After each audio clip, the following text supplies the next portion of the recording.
পাক সাল্লাল্লাহু আলাইহি ওয়াসাল্লাম ইরশাদ করেন, যে ব্যক্তি ওযু করে পায়ে হেঁটে ফরজ নামাজ জামাতে আদায় করার জন্য মসজিদে যায়, আল্লাহ পাক তার সকল গুনাহগুলোকে মাফ করে দেন।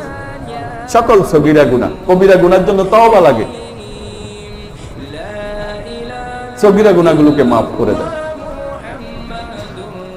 আর মসজিদে গিয়ে যদি দেখে জামাতের টাইম আরো বাকি আছে, সে বৈশা নামাজের জন্য অপেক্ষা করে, তো যতক্ষণ সে নামাজের জন্য অপেক্ষা করবে অতক্ষণ তার আমলনামার মধ্যে নামাজের সওয়াব উঠতে থাকে।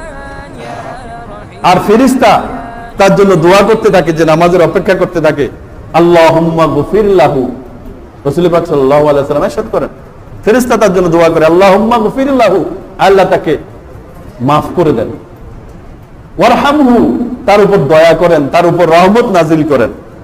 তো যতক্ষণ ফরজ নামাজের অপেক্ষায় সে মসজিদে বসে থাকবে অতক্ষণ ফেরেশতা তার